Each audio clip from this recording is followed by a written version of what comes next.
गारगोटी वनपरिक्षेत्रातील शिकार प्रकरणाची चौकशी करीत असताना भुदरगड तालुक्यातील निष्णप इथल्या सनी विश्वास राऊळ याच्या मोबाईलमध्ये साळींदर या दुर्मिळ वन्य प्राण्याची शिकार केल्याचा फोटो आढळून आला। त्याबाबत अधिक चौकशी केली असता राधानगरी तालुक्यातील सुळबी परिसरात साळींदरची शिकार केल्याचं त्यानं कबूल केलं।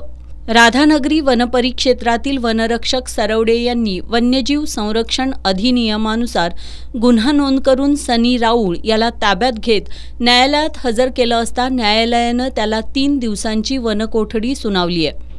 वन विभागाच्या तपासात या गुन्ह्यामध्ये भुदरगड तालुक्यातील निष्णप इथले प्रदीप कृष्णा राऊळ आणि सचिन कृष्णा राऊळ यांच्यासह भुदरगड तालुक्यातील करडवाडी येथील गणेश उर्फ संतोष निवृत्ती बेलेकर याचाही सहभाग असल्याचं समोर आलंय। या तिघांना वन विभागानं ताब्यात घेत आणखी काही शिकारीचे गुन्हे केलेत का याचा तपास सुरू ठेवलाय।